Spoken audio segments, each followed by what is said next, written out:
सभी को जय मसीह। फिर से प्रभु ने हमें एक साथ होने के लिए आज का नया दिन दिया। प्रभु को बहुत धन्यवाद देता हूँ। अभी हम एक पुनर्ल में गए थे अंत्यविधि में। वहाँ बहुत बारिश थी और मुझे बहुत चिंता हुई थी कि मैं कम से कम 6:30 बजे तक घर पे पहुँचूँ, लेकिन प्रभु के दया से बहुत दूर था, लेकिन 6:15 बजे घर पे पहुँचा और प्रभु ने फिर से आपके साथ आने के लिए सहायता किया। मुझे जो अवसर दिया है उसके लिए प्रभु को धन्यवाद देता हूँ। और हमारे जो प्रिय भाई है, प्रभु के दास है, और आप जो जुड़े हुए सभी को मैं धन्यवाद देता हूँ। आइए हम थोड़े समय में परमेश्वर की बातों को हम देखेंगे। और हम जो कलीसिया जो है वो खेती है, वो मैदान नहीं है, वो खेती है। और खेती जो होती है उसमें बहुत सारे काम करने पड़ते हैं। जो खेती करने वाले होते हैं, अगर उनके पास कभी जाके रहो, अगर आपके पास खेती रहेगा तो आप जानते हैं कितना मेहनत करना पड़ता है। जैसा जैसा ऋतु चेंज होगा, धूप काल आएगा, ठंडी का दिन आएगा, बारिश का दिन आएगा, उससे पहले ही खेती को तैयार करना पड़ता है। और खेती में बहुत सारे काम रहते हैं, तो कामों को करना पड़ता है। ऐसा ही कलीसिया में हमें बहुत सारे काम है, बहुत सारे कार्य हमें दिए हैं, तो वो हमें करने के लिए परमेश्वर ने हमें कलीसिया में रखा है। तो हम कलीसिया जो खेत है उसके बारे में रूत की किताब से देख रहे थे। तो सबसे पहला हम पहला अध्याय में देखा, जो रूत जो है उसके गांव में, मवाब देश में है।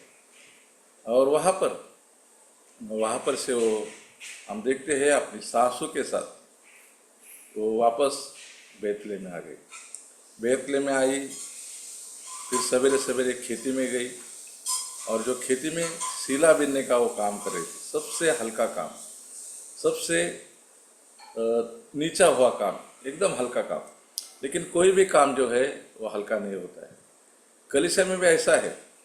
कलीसिया में कोई भी हम काम करते रहेंगे, झाड़ू लगाते हो या पोछा लगाते हो या कुर्सियाँ साफ करते हो, ये सब जो काम है वो सब का प्रतिफल प्रभु हमें देने वाला है। कोई काम छोटा नहीं है। अगर कलीसिया में कोई भाई वचन का सेवकाई करता है और एक भाई टेबल को सफा करता है, तो दोनों को वही प्रतिफल है। क्योंकि कलीसिया में जो भी कोई काम करता है तो उसको बहुत बड़ा प्रतिफल होता है। तो ऐसे भी कोई काम जो हल्का नहीं होता है। तो हम कल रूत के बारे में देखा। रूत जब खेत में आई तो उसको कौन सी बातें उसको मिली, हम कल का अगर वीडियो बना रहेगा तो उसमें आप देख सकते हैं। और फिर आखिरी में हम देखा कि रूत कहती है कि मुझ पर आपने क्यों अनुग्रह किया, मुझ पर क्यों आपने कृपा का दृष्टि किया। और उसका मन में ये प्रश्न था। और फिर बोआज ने उसको जवाब दे दिया कि तेरे भले काम और तू जो सासू के साथ किया है और अपना देश छोड़कर तू जो आई है और परमेश्वर के पंखों तले तो आई है, और इसलिए फिर उस पर अनुग्रह हुआ है। और भी एक बात हमने देखा कि उसका जो माँ था, उसका माँ का नाम हम कल देखा, राहाब। और उसका जो बीता हुआ दिन, उसका ये था, बीते हुए उसके दिन थे वो बहुत ख़राब थे। क्योंकि उसको बारे में लिखा है कि राहाब वेश्या थी, लेकिन उसने परमेश्वर का डर को मान लिया, परमेश्वर को भय को माना। और जो भी कोई परमेश्वर का भय मानता है तो परमेश्वर उससे बहुत प्रसन्न होता है। परमेश्वर का भय ज्ञान का प्रारंभ है, ऐसा हम दिव्य वचन में पढ़ते हैं। तो परमेश्वर का भय उसके मन में आया। परमेश्वर के आश्चर्य कर्म को उसने कान से सुन लिया, उसने विश्वास किया। और जब भी हम देखते हैं जो जासूस लोग यरीहो में गए थे, उनको उसने पनाह दी, उनको छुपा के रखा। और उनसे फिर वो जो जासूस गए थे, भेदिए गए थे, उन्होंने उससे वाचा बांधी। और फिर हम देखते हैं उसका छुटकारा हुआ। तो उसका माँ का भी नाम देखा और उसके हम पिता का भी हमने नाम देखा कल। तो उस पर, उसके जो माँ है राहाब, उस पर दया हुई। और वो दया बाबा स्मरण करता है, याद करता है, जैसा मेरे माँ पर दया हुआ है ऐसा ही दया मैं तुझ पर भी करूँगा। क्योंकि वो भी दया के द्वारा हम देखते हैं वो अमीर हुआ है। दया के द्वारा जो रहाब है उसका नाम दाऊद के वंश में जुड़ा है, उसको हम आगे देखने वाले हैं। पवित्र शास्त्र बाइबल में उसका नाम आया है। तो उस पर जो बड़ी दया हुई तो वो दया को स्मरण करती है। प्रियो, हम एक उदाहरण को देखते हैं। अगर हम मत्ती का सुसमाचार उसका 18 अध्याय में आते हैं तो वहाँ पर एक दया का बड़ा ही चित्र हम वहाँ पर हम देखते हैं। वहाँ पर ऐसा हम देखते हैं, मत्ती का सुसमाचार उसका 18 अध्याय उसका 33 वचन, मत्ती 18 का 33 को हम पढ़ सकते हैं। और आज बहुत ही गंभीर बातों को हम देखने वाले हैं। सब लोग अपने अपने मोबाइल के पास ही रहो, खाना पीना बाद में बनाओ, खाना पीना बाद में खाओ, लेकिन वचन को सुनो, क्योंकि वचन से हमें आशीष मिलती है। कल भी हमने देखा था, वचन जो है स्वयं प्रभु यीशु मसीह है और प्रभु परमेश्वर वचनों से ही हमसे बातें करते हैं। तो आइए हम मत्ती का सुसमाचार उसका 18 अध्याय को ऊपर आएंगे और वहाँ पर 33 वचन को हम देखते हैं।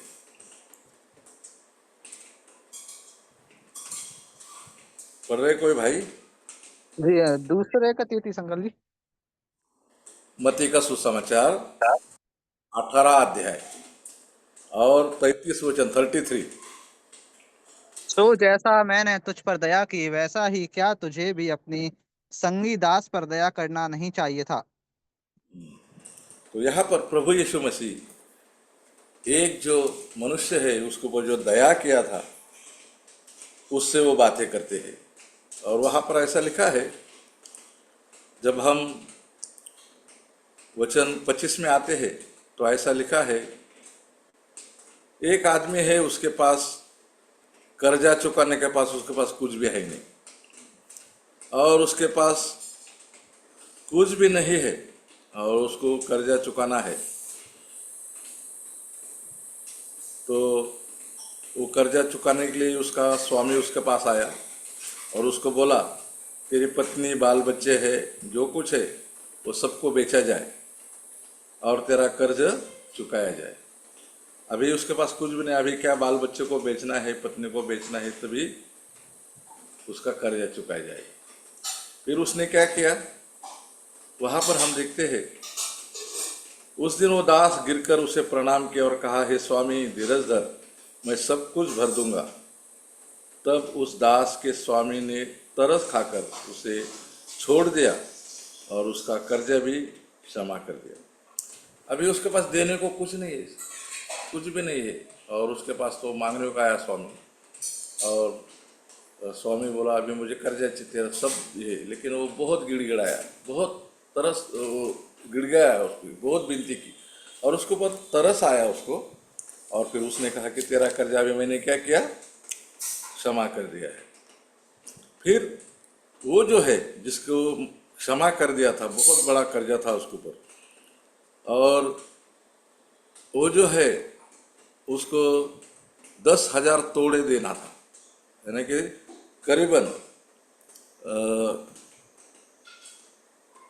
करीबन उसको 20 किलो चांदी वो बेचेगा तो वो उसको पैसा देना था, इतना पैसा उसको ऊपर कर्जा था। और उसको क्या क्या स्वामी ने माफ़ कर दिया। फिर 28 वचन में हम आते तो वहाँ पे लिखा है, परंतु वह दास जब बाहर निकला तो उसका संगी दास में से एक उसे मिला जो उसके 100 दिनार का कर्जदार था। तो यहाँ पर हम देखते हैं वो बाहर आया, उसको क्षमा हो गया, उसका कर्जा माफ हो गया, और उसके साथ में और एक जन था और उसके ऊपर इसका 100 दिनार कर्जा था। इसके ऊपर तो 10,000 तोड़े का वो कर्जा था, लेकिन इसके ऊपर केवल 100 दिनार था, यानी कि 100 पैसा, एक दिन का मजदूरी। और वो उसको मांगने लगा, मेरा 100 दिनार मुझे वापस दे। और ऐसा लिखा है कि उसने उसे पकड़कर उसका गला घोटा और कहा, कुछ तुझ पर कर्ज है उसे भर दे। और उसका जो संगीदास है बहुत गिड़गिड़ाया, लेकिन हम देखते हैं उसको कोई तरस नहीं आया, और उसने उसको, वो भी बोला मैं तेरा कर्जा भरूंगा, उससे विनती करने लगा। उसने उसको बंदी गृह में डाल दिया और उसको बोला मेरा कर्जा भर दे, और जब तक तो कर्जा नहीं भरता है तो बंदी गृह में रहे। देखो इतना बड़ा कर्जा माफ किया, उसको जेल में डाला नहीं, उसको मारपीट नहीं किया, लेकिन इसका थोड़ा कर्जा था, लेकिन थोड़े कर्जे के लिए वो अपने संगीदास को मारने लगा, बंदी गृह में डाला। उसको बोला कर्जा जब तक नहीं फिटेगा तभी तक तो अंदर रहे। और फिर हम आगे पढ़ते हैं, जब ये समाचार उस स्वामी को पता पड़ा कि जिसने उसका इतना बड़ा कर्जा माफ किया था, और फिर उसने उसको बोला कि कम से कम तू दुष्ट दास है, मैंने तुझे इतना क्षमा किया तो इतना भी नहीं कर सकता है, इतना तो उसके ऊपर दया नहीं दिखा सकता है। तो एक हमें हमारे जो संगी लोग हैं उनके ऊपर हमें दया दिखाना है, दया का बड़ा चित्र है। और फिर हम उसको देखते हैं, फिर उसको बोला अभी जब तक इतना मेरा कर्जा नहीं भरता है ना, इसको हम जेल के अंदर डाल देंगे। तो हम दया करेंगे तो हमें दया प्राप्त होगी। तो राहाब के ऊपर दया हुई, और हम देखते हैं वो इस्राएल के लोगों में जुड़ गई। वो अन्य जाति थी और वो इस्राएल में जुड़ गए, हम उसके देखते हैं। फिर हम आगे देखते हैं, गलाती का पत्री 6:10 में लिखा है, हम सब एक दूसरे पर दया करना चाहिए, क्योंकि हम विश्वास के द्वारा एक परिवार के हुए हैं, हमें भी एक दूसरे से दया करना चाहिए। तो यहाँ पर हम जो राहाब पर दया हुई, जो वेश्या थी और उस पर दया हुई, जब हमारे ऊपर भी दया होती प्रियो, ऐसा वचनों में लिखा है परमेश्वर जो है जिसके ऊपर दया करता है उसके ऊपर दया करता है, जिसके ऊपर करुणा करता है उसके ऊपर एक करुणा करता है। हम तो दया के योग्य नहीं थे। दया का अर्थ होता है कि जो हमें मिलना था वो हमें नहीं मिला। हमें क्या मिलना था? हमें तो नरक का सजा मिलना था, लेकिन वो हमें नहीं मिला। परमेश्वर ने हम पर दया की, तो हम भी दया के भागी हुए हैं, तो हमें भी एक दूसरे पर दया करना है। तो उस पर दया हुई, और हम भी जो अन्य जाति है हम पर दया हुई है, तो हम परमेश्वर को धन्यवाद देंगे। फिर हम अभी वापस उसमें आएंगे, रूत का समाचार में आएंगे। अभी हम तीसरा अध्याय में आएंगे,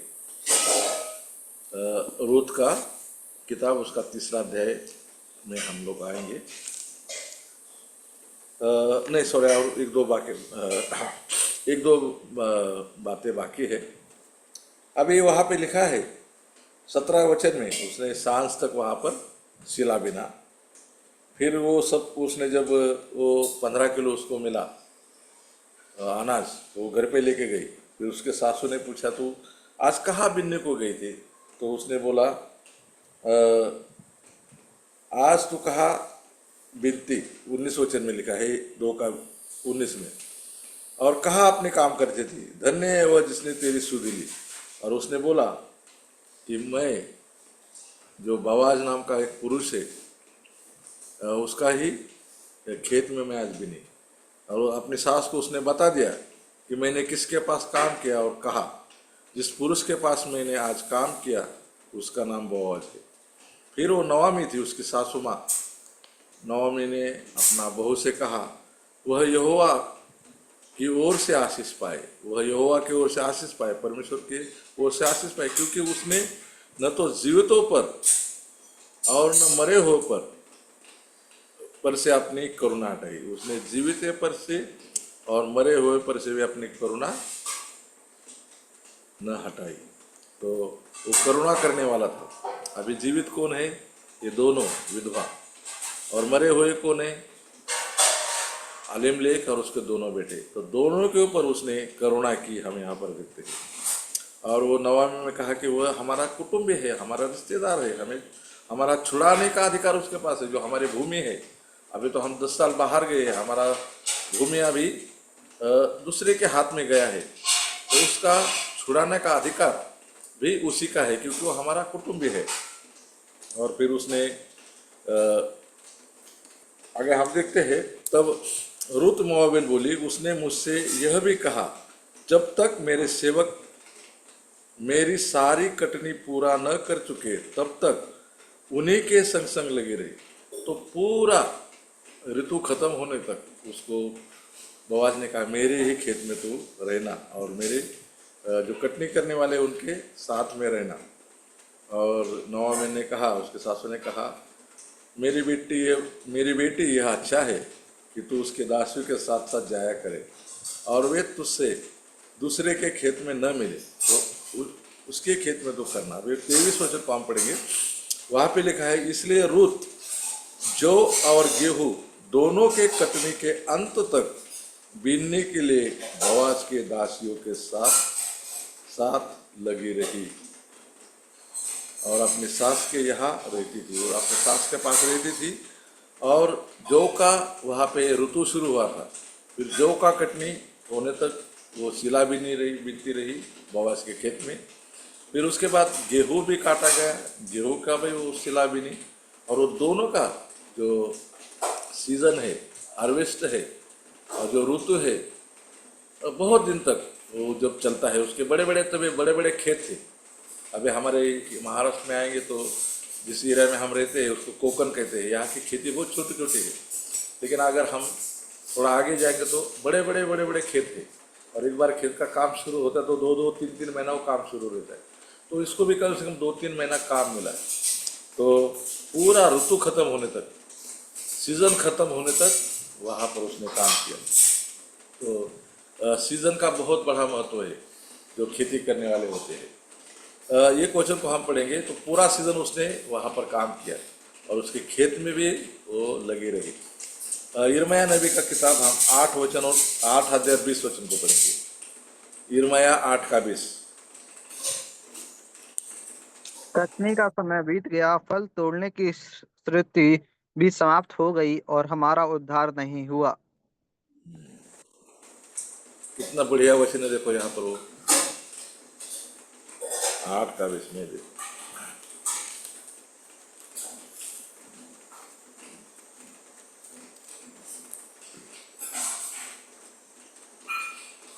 कटनी का समय बीत गया। अभी बड़ा समय रहता कटनी का, वो समय बीत गया। फिर फल तोड़ने का ऋतु भी समाप्त हो गया। अभी सारे ऋतु समाप्त हो गए, लेकिन हमारा उद्धार नहीं हुआ। बहुत बार हम लोग कलीसिया में जाते हैं, दिन पे दिन जा रहे, हम लोग खाली वचन सुनते हैं और ऐसा ही बाहर आते हैं। वचन के ऊपर गौर नहीं करते हैं, मन को फिराते नहीं है और वचन के ऊपर ध्यान नहीं देते हैं। तो हमें जो वचन का गहराई है वो हमें पता नहीं पड़ता है, क्योंकि वचन से हमारा नया जन्म होता है, उद्धार होता है। और जब तक हम उस पर ध्यान नहीं देते हैं तो हमारा उद्धार नहीं होगा। हम प्रेरितों के काम में 16 अध्याय में वहाँ पर जाते हैं तो वहाँ पर लिडिया नाम की एक स्त्री थी। और वो जो स्त्री थी उसके बारे में ऐसा लिखा है, वो नीले और बैंगनी वस्त्र है उसका बेचने का काम था। और वो नीले और बैंगनी वस्त्र उस समय में बहुत अमीर लोग पहनते थे और बहुत महंगे वस्त्र वो उस समय में होते थे, क्योंकि केवल अमीर लोग ऐसे वस्त्रों को पहनते थे। और वो थूतेरा नगरी की थी और थूतेरा नगरी में ऐसे जो ना भारी कीमती वाले जो कपड़े होते हैं वो होते थे। उसका वो एक बिजनेस था कि वो नीले बैंगनी वस्त्रों को बेचना। तो केवल आमिर लोग जो थे उस समय में वो लेते थे उसको, क्योंकि बहुत भारी कीमती था वो। लेकिन इतना बड़ा उसका बिजनेस वो बंद करके, वो जब शबात का दिन रहता था तो और कुछ बहनें एक नदी के किनारे जाकर यहोवा परमेश्वर की प्रार्थना करते थे, एक साथ होते थे और वचन को सुनते थे। एक दिन बिजनेस बंद करके कितना बड़ा कमाई उसका होता रहेगा। अगर एक दो आदमी में लिया तो उसको बहुत कमाई मिलता था, लेकिन प्रभु के दिन को उस काम को बंद रखती थी और पहला प्रभु को प्रथम स्थान देती थी। और उस जगह पे हम देखते हैं, वहाँ पर पौलुस गया, सिलास गया और वो नगर में उन्होंने खोजा कि यहाँ पर कोई सिनेगॉग है क्या, आराधनालय है क्या। तो वहाँ पर कोई आराधनालय नहीं मिला। वो फिलिपी शहर में रहते थे। तो कोई आरा धर्म नहीं था, तो उनको पता पड़ा कि गांव के बाहर नदी के किनारे कुछ स्त्रियाँ इकट्ठा होती है और वो परमेश्वर की आराधना करती है। तो पौलुस फिर वहाँ गया और वो बहनें वहाँ पर परमेश्वर के स्मरण को याद कर रही थी, प्रार्थना कर रही थी, और पौलुस ने उसको अच्छा सा वचन समझाया। और पौलुस जब बातें कर रहा था प्रभु यीशु मसीह के बारे में, उद्धार का सुसमाचार उसको बता रहा था, तो उसका पूरा मन पौलुस के वचन पर था।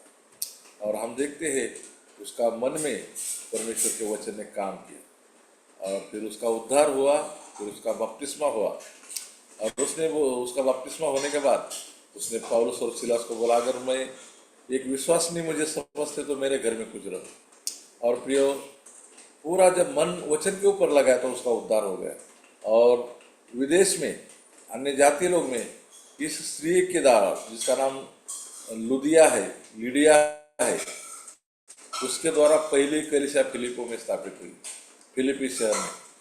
और फिलिपियों की पत्री जो हम वहाँ पर किताब देखते हैं हमारे नए नियम में, तो आनंद का पत्री है, वो आनंद का समाचार है। उसमें लिखा है 4:4 में, सर्वदा आनंद करो, हमेशा आनंद करो, मैं कहता हूँ कि आनंद करो। तो वो फिलिपी शहर में जब कलीसिया हो, तो वो स्त्री ने क्या किया, ध्यान दिया वचनों पर, तो उसका उद्धार हो गया। और यहाँ पे लिखा है पूरा सीजन खत्म हो गया, पूरा कटने का समय बीत गया, सीजन और फल तोड़ने का भी ऋतु, सब ऋतु निकल गए, लेकिन हमारा उद्धार नहीं हुआ। अरे अभी प्रभु यीशु मसीह का आगमन निकट है, अगर हम अभी तक हमारा उद्धार नहीं हुआ तो कितनी बुरी बात है। जैसा यहाँ पे लिखा है, समय पे समय निकल जा रहा है, ऋतु निकल जा रहा है, लेकिन हमारा उद्धार नहीं है। तो हम देखते हैं प्रियो, हमारा उद्धार होना चाहिए। और इसने पूरा ऋतु भर वहाँ पर काम किया। और फिर हम उसका आखिरी वचन को देखा, पूरा समय तक उसने वहाँ पर खेत में काम किया। अभी तीसरा अध्याय में हम आएंगे, और तीसरा अध्याय का कुछ वचनों को हम पढ़ेंगे। 1 से 9 वचनों को हम पढ़ना है, रूत की किताब उसका तीसरा अध्याय और 1 से 9 वचन। उसकी साथ नवमी ने उससे कहा, हे मेरी बेटी, क्या मैं तेरे लिए ठंड ठाव ना ढूंढ के तेरा भला हो? जब जिसकी दासियों के पास तू थी, क्या वह बोआज हमारा कुटुम्बी नहीं है? वह तो आज रात को खलिहान में जौ फटकेगा। तू स्नान कर, तेल लगा, वस्त्र पहनकर खलिहान को जा, परंतु जब तक वह पुरुष खा पी ना चुके तब तक अपने को उस पर प्रकट ना करना। और जब वह लेट जाए तब तो उसके लेटने के स्थान को देख लेना, फिर भीतर जाकर उसके पांव उघाड़ के लेट जाना। तब वह तुझे बताएगा कि तुझे क्या करना चाहिए। उसने उससे कहा, जो कुछ तू कहती है वह सब मैं करूंगी।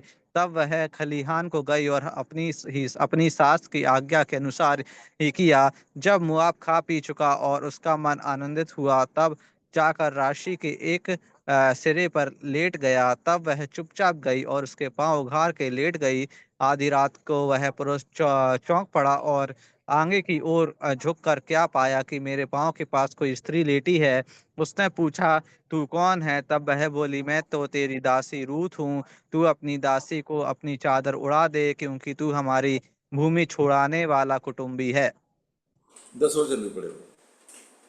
तो उसने कहा, हे बेटी, यहोवा की ओर से तुझ पर आशीष हो, क्योंकि तूने अपनी पिछली प्रीति पहली से अधिक दिखाई, क्योंकि तू क्या धनी क्या कंगाल किसी जवान के पीछे नहीं लगी। इसलिए अब हे मेरी बेटी, मत डर, जो कुछ तू कहेगी मैं तुझसे करूँगा, क्योंकि मेरे नगर के सब लोग जानते हैं कि तू भली स्त्री है। तो इस स्त्री के बारे में हम देखते हैं। अभी तीसरा अध्याय में हम उसको देखते हैं। पहला अध्याय में हम देखा कि वो मवाब नगर में है, दूसरा अध्याय में देखा वो खेत में है, और ये तीसरा अध्याय में हम देखते हैं वो खलिहान में है। अभी कटनी का समय हुआ है।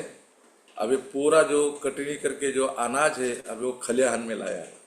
और खलिहान में क्यों लाते हैं? क्योंकि उसके ऊपर ये करते हैं उसको, वो वो जो अनाज है उसके ऊपर जानवर को घुमाते हैं या अलग अलग बातों से उससे वो अनाज बाहर निकालते हैं। दाव नहीं करते उसको, दावना बोलते उसको, दाव नहीं करते उसका। और वो दावनी करने के बाद फिर वो अनाज अलग हो जाता है। तो वो ऐसा खलिहान देता है। अगर कोई खेती वाला रहेगा तो उनको पता रहेगा। तो जो अनाज काट के एक खलिहान रहता है, जो पक्का जगह रहता है, और उसके ऊपर वो सब खेती का सामान बाजू में ला के रखते हैं और थोड़ा थोड़ा डालकर उसके ऊपर बैलों को घुमाते हैं। और फिर उसमें से जो कभी बैलगाड़ी घुमाते हैं, कभी कभी बैलों को खाली घुमाते हैं। तो अलग अलग अनाज के अनुसार अलग अलग उसके ऊपर वो घुमा के उसमें से जो दाना है उसको अलग करते हैं। तो अभी वो खलिहान में इस अध्याय में है। लेकिन उससे पहले ऐसा लिखा है, जब वो उसकी सासू माँ के पास आई तो उसने बोला, अभी बेटी मैं तेरे लिए कोई ठिकाना न देखूं, क्योंकि तू भली है, तेरे लिए मैं ठिकाना देखूं। और उसने कहा कि जिसकी दासी के साथ तू है वो बाबा हमारा ही कुटुंब है, और उसको हमारा जो खेती है उसको छुड़ाने का अधिकार है। तो तू क्या कर, आज रात को अच्छा स्नान करा, तेल लगा और अच्छे वस्त्र पहनकर खलिहान को जाना। परंतु जब तक वह पुरुष खा पी न ले तब तक अपने आप को उस पर प्रकट न करना। और जब वो लेट जाए तब तो उसके लेटने के स्थान को देख लेना, फिर भीतर जाकर उसके पांव उघाड़े करके लेट जाना, तब वही तुझे बताएगा कि तुझे क्या करना है। तो प्रियो, उसके सास ने उसको एक सलाह दी कि आज रात को वो गेहूँ को फटकेगा, अनाज को फटकेगा, तो तू नहा धो के उसको जाना। और फिर क्या करना है, जब वो रात के समय में खाएगा और आराम से जब सोएगा तो तू उसके पैरों के पास दूर सो जाना। और जब आधी रात होगी तो उठेगा तो तुझे कुछ प्रश्न पूछेगा। तो यहाँ पर उसको कहा था कि तुझे नहा के जाना है, तुझे तेल लगा के जाना है, और वहाँ पर बवास के पैरों पर तुझे वहाँ पर नम्र होकर लेटना है। तो वो जो है उसको काम ऐसा बुराई करने के लिए नहीं भेजा था, और उसको नहा बे के उसको आकर्षित करने के लिए उसके सास ने सलाह नहीं दी कि तू जाके अच्छे कपड़ा पहन उसको आकर्षित कर। ये काम के लिए उसको नहीं भेजा। तो उसको इसके लिए भेजा कि अभी तू जो है, अभी तो खेत में नहीं है, अभी तो खलिहान में है। क्योंकि खेत के वस्त्र अलग रहते हैं और खलिहान के वस्त्र अलग रहते हैं। खलिहान में जाना है, खलिहान में इसको तो कुछ काम नहीं करना है, लेकिन खेत में काम करना है। तो देखो, काम के वस्त्र हमेशा अलग रहते हैं। तो जो खेती करने वाले लोग देखो, जब कटनी के समय में एकदम सादा कपड़ा पहनते हैं, या गन्ना कोई तोड़ते हैं, ये करते, तो कैसे कपड़े वस्त्र पहनते हैं। तो वो वेशभूषा को दूर करके एक अच्छे वस्त्र पहनकर वहाँ पर हमें जाना है। तो वहाँ पर उसका वेशभूषा को हम देखते हैं। फिर वहाँ पर ऐसा लिखा है, उसका जो उसको अट्रैक्ट करने के लिए वो नहीं करना है, लेकिन वो शुद्धता के लिए बताया कि तो नहाना है, शुद्धता के लिए तुझे नहा के जाना है। जब हम यूहन्ना का सुसमाचार उसका 13 अध्याय में आते हैं तो वहाँ पर हम देखते हैं प्रभु यीशु मसीह चेलों के पाँव धो रहा है। और जब पतरस का नंबर आया तो पतरस ने बोला, प्रभु तू मेरे पाँव मत धो, तू मुझे निला, तू मुझे पूर्ण निला, मुझे पूरा स्नान करा। तो प्रभु यीशु मसीह ने उसको कहा कि जिसका स्नान हुआ है उसको केवल पैर को धोना है। अगर तू पैर नहीं धोगा तो तुझको मुझ में साझा नहीं है। तो प्रभु में हमारा साझा होना है तो हमारे पाँव धोने की आवश्यकता है, हमारे शुद्धता की आवश्यकता है। वहाँ पर पाँव धोने का बात जो कहा है प्रियो, तो एक हमारे जो हम लोग जो है प्रभु के शिष्य अभी बने हैं, हमारे तीन प्रकार के उद्धार है। उद्धार के तीन प्रकार है। जब हम प्रभु यीशु मसीह को उद्धारकर्ता ग्रहण करते हैं, मैं पापी हूँ परमेश्वर, एक ही बार हम प्रार्थना करते हैं उद्धार का प्रार्थना, मुझ पापी पर दया कर, और परमेश्वर से कहते हैं कि प्रभु यीशु मसीह पर मैं विश्वास करता हूँ, वो मेरे लिए संसार में आया, मेरे लिए मारा गया, गाड़ा गया, फिर से जी उठा, अभी वो स्वर्ग में है, उस पर पूरे मन से मैं विश्वास करती हूँ और मुंह से कबूल करते हैं। जैसा रोमियो के पत्र 10 में लिखा है कि यीशु प्रभु है, ये जानकर उसको तो अंगीकार करे और मुंह से कबूल करे कि परमेश्वर ने उसको मरे हुए से जिलाया, तो उद्धार पाएगा। जब हम उसको यीशु करके, प्रभु करके अंगीकार करते हैं, मालिक करके स्वीकार करते हैं, और परमेश्वर ने उसको मृत्यु में से जिलाया, ऐसा मुंह से कबूल करते हैं, मन फिराते हैं, तो हमारा उद्धार होता है। और ये उद्धार जो है हमारे आत्मा का उद्धार होता है, क्योंकि आत्मा हमारा पाप में है। अगर हमारा आत्मा का उद्धार नहीं है तो हम चर्च में कितना भी दिन जाएगा, गाना गाएगा, उपवास करेगा, कुछ भी करेगा, हम स्वर्ग में नहीं जाएगा। आत्मा ही स्वर्ग में जाता है, शरीर के साथ हम स्वर्ग में नहीं जाते हैं। तो पहला आत्मा का उद्धार है। तो आत्मा हमारा पाप में है, क्योंकि आदम ने पाप किया और हमारे अंदर वो पाप आया, और हमारा आत्मा जो है परमेश्वर से दूर है, परमात्मा से। तो हमारा पहला जो उद्धार है वो आत्मा का उद्धार है। दूसरा जो उद्धार जो है ना, हमारा प्राण का उद्धार है। देखो, हम तीन चीज़ों से बने हैं मनुष्य लोग। हमें शरीर है, प्राण है और आत्मा है। जानवरों में ये तीन चीज़ नहीं होती है। जानवरों में केवल उनको शरीर है और प्राण है, उनके अंदर आत्मा नहीं है। लेकिन हम अलग अलग धर्मों में, अलग अलग विचारधारा में देखते हैं, आदमी मरेगा तो वो कुत्ता होता है, बिल्ली होता है, सुअर होता है, गधा होता है, सांप होता है, कीड़ा होता है, चींटे होता है। ऐसा नहीं है, क्योंकि उनके अंदर आत्मा नहीं है। आत्मा जिसके अंदर है वो नहीं है, क्योंकि आत्मा यहाँ से छूट जाता है। अगर पाप में रहेगा तो वो नरक में जाता है मरने के बाद। यीशु मसीह को स्वीकार नहीं किया तो नरक में जाता है। लेकिन जिसका उद्धार है, जिसका आत्मा का उद्धार हुआ है, प्रभु यीशु मसीह को स्वीकारा है, तो यहाँ पे आग बंद करता है और स्वर्ग में जाता है। तो पहला हमारा आत्मा का उद्धार है। फिर हमारा प्राण है। देखो, हमारे प्राण के लिए हम अच्छी अच्छी चीज़ें खाते हैं, अच्छे अच्छे चीज़ों पर हमारा मन लगता है। हमें ताकत मिलने के लिए हम अलग अलग टॉनिक पीते हैं, अलग अलग जिम करते हैं, ये करते हैं, वो सब हमारा हम प्राण के लिए करता है। खाना पीना ये सब हमारा प्राण जो है लहू में है, तो उसके लिए हम क्या करते हैं, खाते पीते हैं शरीर को।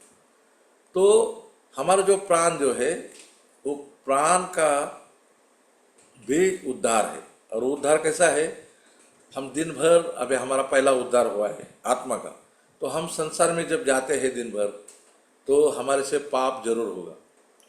क्योंकि ऐसा लिखा है यूहन्ना का पत्र में, अगर कोई कहता है कि मैं पाप नहीं करता है, अगर मुझ में पाप नहीं, तो वो झूठ बोलता है। क्योंकि हम पापी दुनिया में रहते हैं, हम परमेश्वर के चेले भी हैं, तो पाप हमारे से होगा ही। तो ये पाप जब हमारे से होता है, फिर हम रात के समय में जब अपना बिस्तर पे जाने से पहला पूरे पाप को अंगीकार करते हैं और स्वीकार करते हैं, मैंने प्रभु जी, मैंने आज पाप किया है, गलती से किया है, जानबूझ के किया है, या ऐसा मेरे गुप्त में हुआ है। ये सारे पापों को जब हम मानकर उसके लिए क्षमा मांगते हैं, तो हमें रोज का उद्धार मिलता है, प्रतिदिन का उद्धार। तो हमारे वो प्राण का उद्धार रहता है। पहला उद्धार आत्मा का, फिर दूसरा उद्धार प्राण का। वो हमें प्रतिदिन रात को बिस्तर में जाने से पहले ही सारे पापों का क्षमा मांगना है। अगर नहीं मांगते हैं तो उसका ढेर बन जाता है। आज इतना पाप है तो फिर कल इतना, फिर उतना, फिर ऐसा बढ़ते बढ़ते बढ़ते जाता है। तो हमें हमारा प्राण का भी उद्धार के लिए प्रतिदिन परमेश्वर के पास जाना है। और फिर हमारा तीसरा, हमें जो शरीर मिला है, शरीर, प्राण और आत्मा। आत्मा का उद्धार हो गया, फिर शरीर का उद्धार प्रतिदिन होता है। और जब प्रभु यीशु मसीह आएंगे, आ जाएंगे, तो हमारा जो शरीर है, ये जो है शरीर, ये स्वर्ग में नहीं जाएगा, क्योंकि लहू और मांस को स्वर्ग में प्रवेश नहीं है। तो हमारा जो शरीर है ये यही रहेगा और हमें एक नया शरीर मिलेगा, महिमा का शरीर मिलेगा। जैसा प्रभु यीशु मसीह जब मृत्यु से उठे तो प्रभु यीशु मसीह को महिमा का शरीर मिला था। और फिर हम देखते हैं चेले डर गए थे और एक रूम में बंद थे, क्योंकि उनको लगा भी यहूदी लोग हमें भी मारेंगे, तो बहुत डर के एक घर में बैठे थे। तो प्रभु यीशु, पूरे दरवाजे खिड़कियां सब बंद, और उसके अंदर प्रभु यीशु मसीह आ गए और फिर उनको बोला सलाम। और प्रभु यीशु मसीह ने बोला, वो थोड़ा डरने लगे, लेकिन प्रभु यीशु मसीह ने बोला, देखो मेरे हाथ पाँव को, भूत को ऐसा नहीं होता है, भूत को शरीर नहीं होता है। वो शक करने लगे। तो वो जो उनको शरीर मिला प्रभु यीशु मसीह को, वो महिमा का शरीर था, वो किसी भी दीवार से आर पार हो सकता है। तो महिमा के शरीर से हम लोग उस दिन स्वर्ग में जाएंगे 7 साल तक, फिर वापस यीशु मसीह के साथ आएंगे। तो वो हमारा, तभी यीशु मसीह आएंगे तो हमारा शरीर का उद्धार होगा। तो हमारा प्राण का उद्धार बहुत महत्व का है। प्राण का उद्धार होने के बाद हमें प्रतिदिन आत्मा का उद्धार पहला है, फिर प्राण का उद्धार प्रतिदिन है। और प्रभु यीशु मसीह आएंगे या हम इस संसार से जाएंगे, लेकिन संसार छोड़ के जाएंगे, तो भी प्रभु यीशु मसीह का आने के बाद हम मरे भी हुए होंगे, तो हम जो पहले उठेंगे हमें महिमा का शरीर मिलेगा, वो हमारा शरीर का उद्धार है। तो ऐसा उद्धार है। तो पतरस बोलता है, प्रभु जी मुझे नहलाओ। प्रभु यीशु मसीह जब बोला, जिसने नहाया है, जिसका उद्धार हुआ है, उसको अभी केवल पैर धोना है। तो प्रियो, हम यहाँ पर एक पवित्रता के लिए, शुद्धता के लिए हमें पाँव धोने की आवश्यकता है, प्रतिदिन पाँव धोने की आवश्यकता है। ये भी नहा बह के, वहाँ पे लिखा है कि वो खलिहान में जाने के लिए उसके सासू ने उसको, नवामी ने उसको एक सलाह दी। अभी प्रियो, जब हम यहाँ पर देखते हैं तो अभी जो रूथ है वो खलिहान में है। अभी खलिहान में आने के लिए उसको तैयार होना है। तो देखो, जब वो खेत में थी, तो खेत में क्या था मालूम है? वहाँ पर दिन था, खेत में दिन था, लेकिन खलिहान में क्या है? रात है। खेत में क्या था? मेहनत थी, श्रम था, मजदूरी था, वहाँ पे कष्ट था। वहाँ पर खेत में क्या करना था? मेहनत करना था, कष्ट करना था, श्रम करना था। लेकिन खलिहान में क्या है? वहाँ पे आराम है, विश्राम है। फिर हम तीसरी बात देखते हैं। पहला हमने देखा खलिहान, खेत में दिन है, खलिहान में रात है। फिर वहाँ पर दिन भर धूप है, लेकिन उधर शाम के समय में धूप नहीं है। फिर वहाँ पर हम देखा कि खेत में कष्ट है, श्रम है तक वहाँ पर, लेकिन यहाँ पे विश्राम है। फिर हम वहाँ पे देखते हैं खलिहान में जो है, खेत में आजू बाजू में नौकर लोग हैं, काम करने वाले लोग हैं, और दूर वो बवाज थोड़ा दूर है क्योंकि मालिक है, धनी है, लेकिन आजू बाजू में काम करने वाले लोग हैं। लेकिन वहाँ पर खलिहान में अभी वो बवाज है, वो नज़दीक है। वहाँ पर खेत में धूप है, लेकिन यहाँ पर एकदम अच्छा शाम का क्लाइमेट है, अच्छा सा वातावरण है। तो अभी उसको वहाँ पर दिन नहीं है, वहाँ पर रात है, वहाँ पर विश्राम है, वहाँ पर अच्छा सा क्लाइमेट है, और जो दूर था बवाज अभी उसके पास में है। तो ऐसा खलिहान का चित्र है। अब ये खलिहान जो है, बाइबल में 3 प्रकार के खलिहान है। कितने लोग हैं भाई मेरे साथ अभी सुन रहे हैं? जी, सुन रहे हैं। कितने लोग हैं ब्रदर? 18। ओके 18 लोग। ओके ओके, सब लोग सुनो भाई। देखो, अभी एक महत्व का एक पॉइंट हमें देखना है। अभी बाइबल में 3 प्रकार, 3 खलिहान है। कितना खलिहान है? 3 खलिहान। और खलिहान में क्या होता है, वहाँ पर अनाज को डालकर उसके ऊपर ये होता है, दावनी होता है, दावते हैं, बैलों को दावते हैं। करंती के पत्र में लिखा है, जो दावते हुए बैल को उसका मुंह बंद नहीं करना, उसको मुंह पर ये नहीं लगाना, तो वहाँ पर दावते हैं। तो ऐसा जो खलिहान है, ऐसा 3 खलिहान है बाइबल में। तो ये 3 खलिहान के बारे में आज हम स्टडी करके ख़त्म करेंगे। तो पहला जो खलिहान है वो है दूसरा शमूएल की दूसरी किताब, उसका 24 अध्याय और 25 वचन। पहला खलिहान क्या है? और दाऊद ने वहां यहोवा की एक वेदी बनवाकर होम बलि और मेल बलि चढ़ाए, और यहोवा ने देश के निमित्त विनती सुन ली। तब वह व्याधि इसराइल पर से दूर हो गई। दूसरा शमूएल का 24 अध्याय निकाला ब्रदर, 25 वचन, बराबर, ठीक है। अभी मैं आता हूँ वहाँ पर।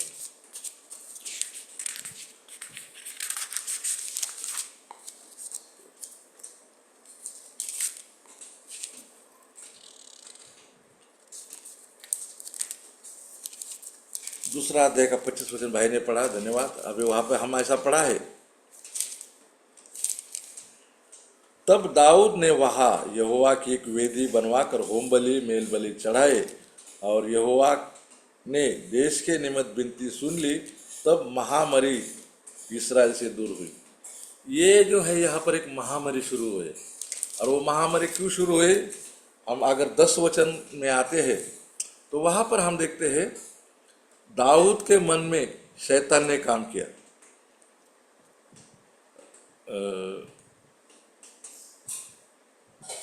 वहाँ पर हम शैतान का नाम दूसरे ट्रांसलेशन में 24:1 में हम देखते हैं, यहोवा का कोप इसराइल पर फिर भड़का, और उसने दाऊद को उनकी हानि के लिए यह कहकर उभारा, इसराइल और यहूदा की गिनती ले। इसलिए राजा ने योआब के सेनापति से पास जाकर कहा कि तू दान से लेकर बेरशेबा तक रहने वाले इसराइल के गोत्र में इधर उधर घूम, और तुम लोग प्रजा की गिनती लो। शैतान ने उसका मन उभारा। अभी दाऊद स्थिर हुआ है, उसका राज्य स्थिर हुआ है, सब कुछ अच्छा चल रहा है, उसके पास अच्छे योद्धा है, और अच्छे उसके सब राज में जितने भी उसके प्रधान लोग हैं, सब लोग अच्छे हैं।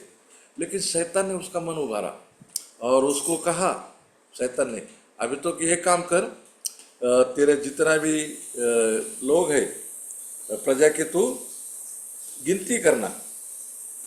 और दाऊद ने फिर उसका जो सेनापति था उसको कहा कि अभी तू अपने सब जो ये है लोगों की तुझे गिनती करना है, और अपना जितना भी सेना है सेनाओं की गिनती करना है। फिर हम जब वो गिनती करने लगा तो यहाँ पर हम देखते हैं परमेश्वर को ये चीज़ अच्छा नहीं लगा, और वो प्रजा का गिनती करने लगा तो परमेश्वर को अच्छा नहीं लगा। और परमेश्वर ने फिर यहाँ पर हम देखते हैं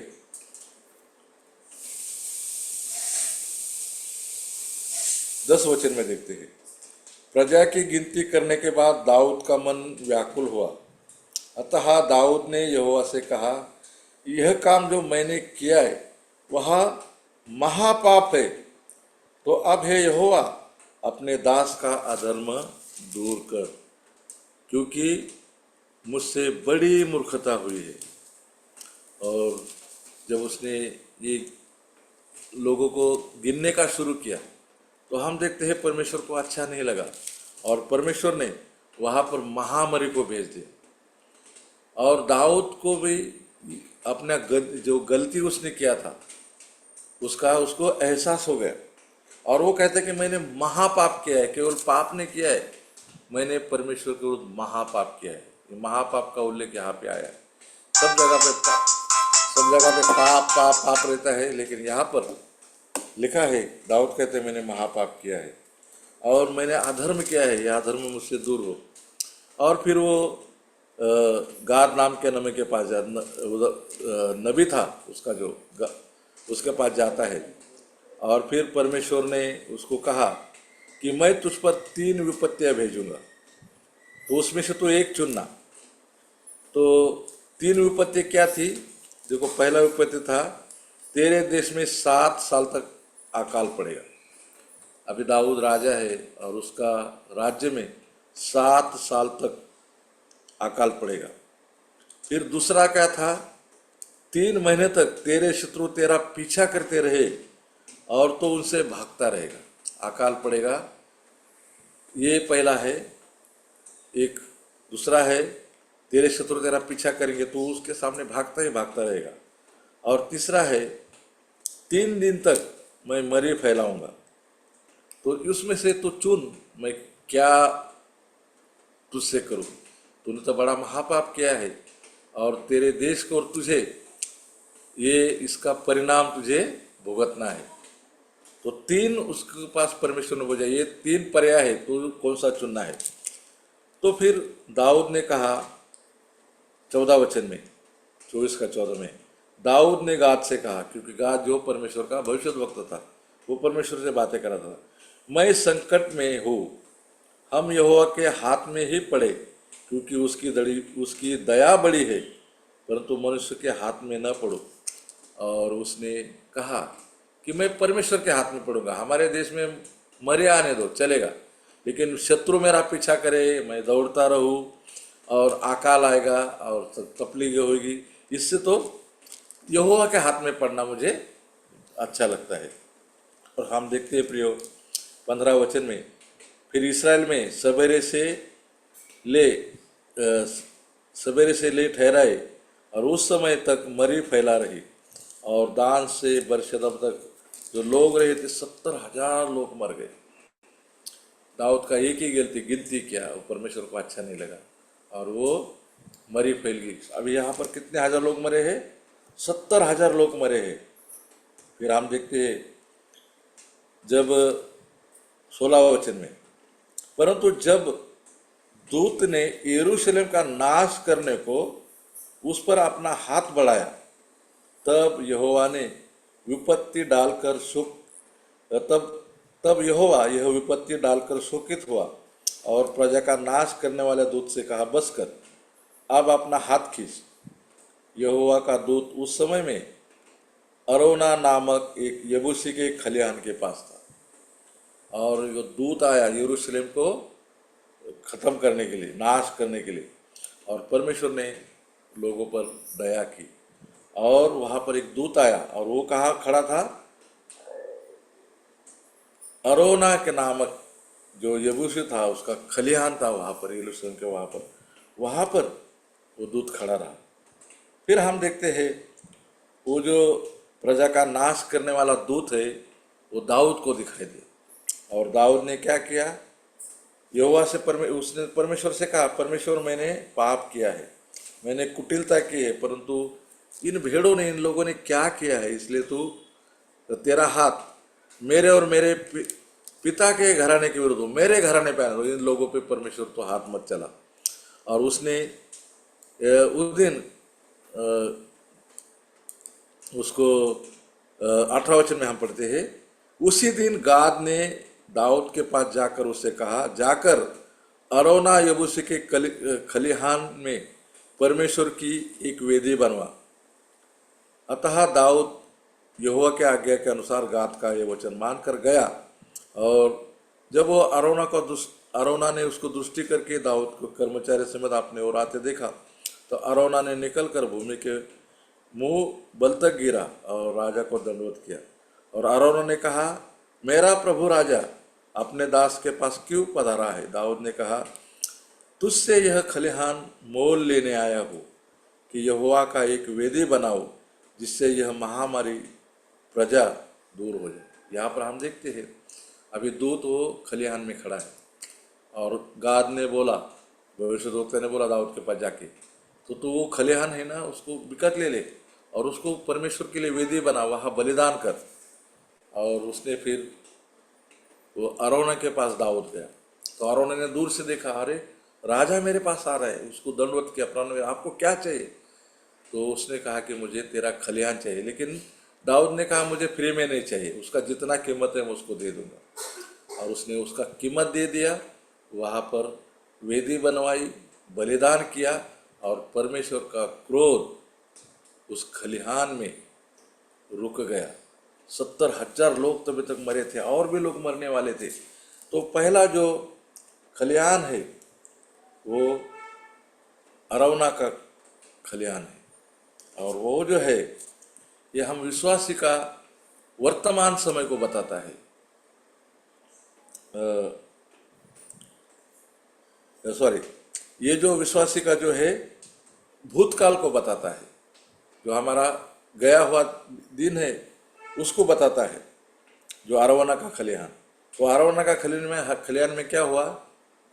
बलिदान हुआ, और बलिदान के द्वारा लोग बच गए, छुटकारा हुआ।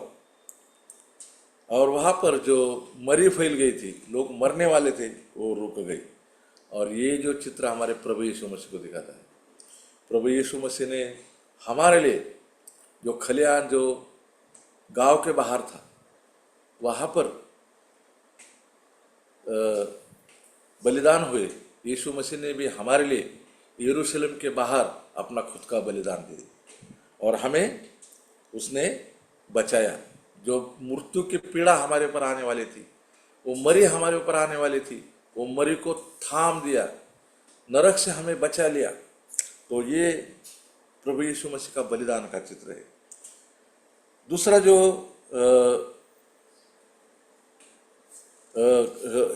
जो खलिहान है वो बवाज का खलिहान में है। हम बवाज का खलिहान है, हम रूत 3 में देखते हैं, अभी बवाज खलिहान में जाएगा।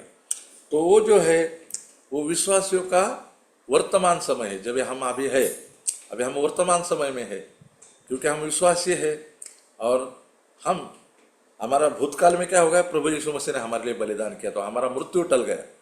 अभी हम वर्तमान समय में है, और वर्तमान समय में हम जो बवाज है उसके पैरों के पास है। जैसा रूत अभी खलिहान में जाएगी, उसके पैरों के पास जाएंगे, तो हम प्रभु यीशु मसीह के पैरों के पास है, उसके आराधक है। तो ये हमारा वर्तमान समय है। और भविष्य काल में एक खलिहान है, और उस खलिहान को हम देखेंगे मत्ती का सुसमाचार 3:12। मत्ती का समाचार 3:12।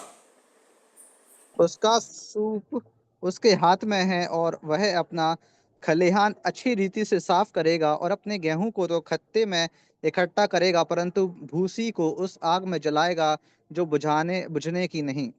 तो यहाँ पे हम, जिसके हाथ में जो सूप है वो कौन है? प्रभु यीशु मसीह। और वो भविष्य काल में होने वाली बातें है। न्याय के समय में वो क्या करेगा? भूसा अलग करेगा और गेहूं अलग करेगा। भूसे को क्या करेगा? जला डालेगा, और जो अनाज है उसको क्या रखेगा? भंडार में रखेगा। तो ये जो हमारा भविष्य काल है, भविष्य में जो भूसा है, जो उद्धार नहीं पाए हुए है, पापी लोग है, उसको नरक में डाल के जलाया जाएगा। लेकिन जो उद्धार पाए हैं उसको, उसके ऊपर न्याय नहीं है, उसके ऊपर दंड नहीं है। रोमी के पत्री 8:1 में लिखा है, जो प्रभु यीशु मसीह में है उस पर दंड की आज्ञा नहीं है, तो ये हमारा न्याय नहीं होगा जैसा संसार का होगा। तो 3 खलिहान को हम यहाँ पे देखते हैं। एक तो है अरोना का खलिहान, जहाँ पर प्रभु यीशु मसीह का बलिदान हुआ, जैसा वहाँ पर बलिदान को दिखाता है, तो ये हमारा भूतकाल है। अभी बवाज का जो खलिहान है, हम रूत की जगह पर है, कलीसिया है, उसके पैरों तले है, उसके पैरों के पास है। और अभी प्रभु यीशु मसीह का जो तीसरा खलिहान है वो न्याय का खलिहान है। वो न्याय करने के लिए आने वाला है। जिसका उद्धार हुआ है वो उससे बच जाएंगे।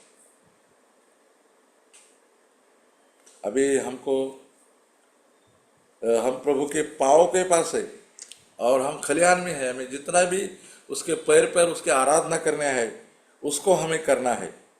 अभी वहाँ पर भी रूत है, अभी खलिहान में है, अभी वो काम नहीं कर रहे हैं, विश्राम कर रहे हैं और वहाँ पे शांत है। और थोड़ी देर में हम अगले समय में देखेंगे कि वो बात भी नहीं कर रहे हैं, थोड़ा बात कर रहे हैं, लेकिन बात जो है वो बवाज कर रहा है।